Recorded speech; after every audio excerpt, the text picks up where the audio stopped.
Hey guys, here we go.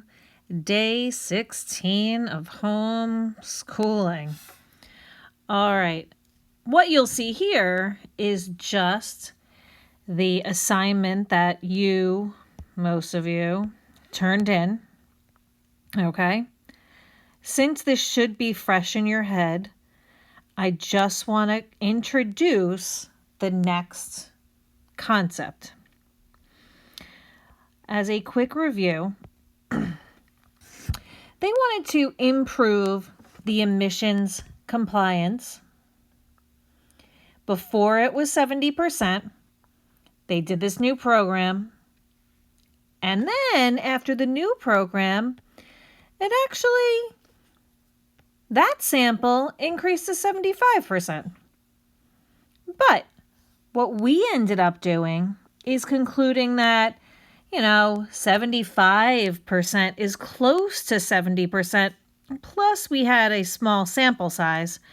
So what we said is there's not enough evidence to say the null hypothesis has increased.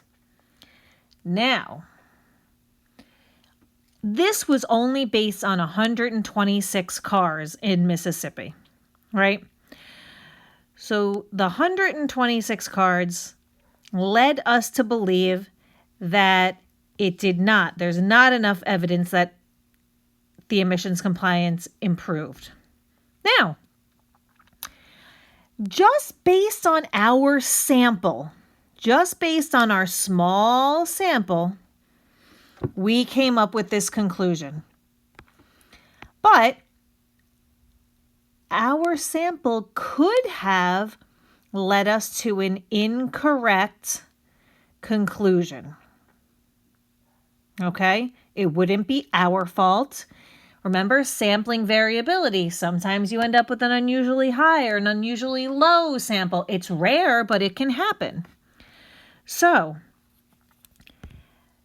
what can happen is we can have two different types of errors. And I will sum this up on a worksheet for you tomorrow, but I just wanted to talk about it today. There is a type 1 error.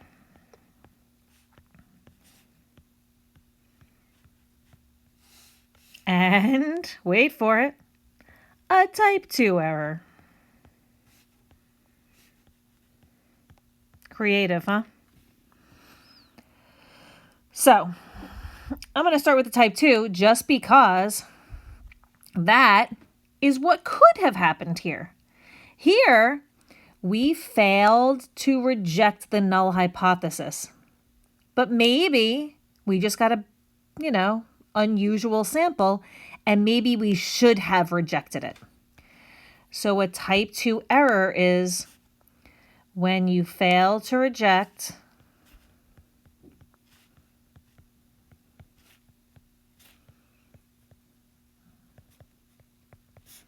the null hypothesis, but you should have.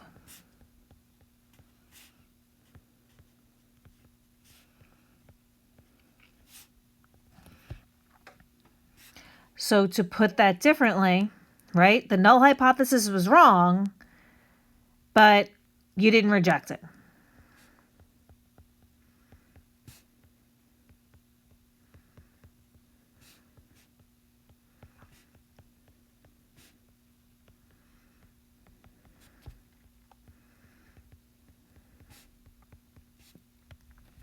So how about this?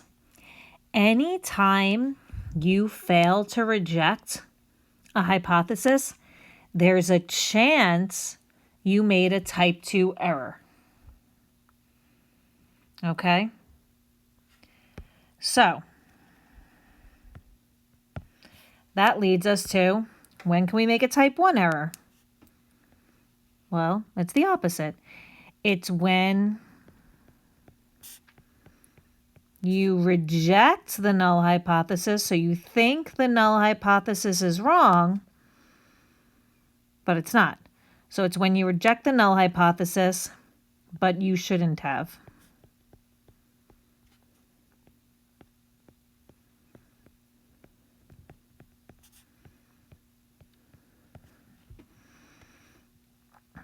Okay?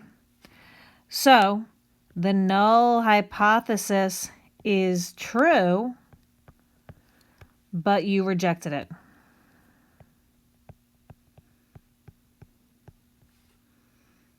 Or you think it's wrong. Oops, that's an E and a D. Okay? Like so. Anytime you do a hypothesis test, remember, in statistics, we don't know. No, we don't know anything for sure anymore. So we do our best. We take this random sample, we run the analysis, but sometimes that sample could just lead you to an incorrect conclusion. And if you are led to an incorrect conclusion, you've either made a type 1 error or a type 2 error. Okay?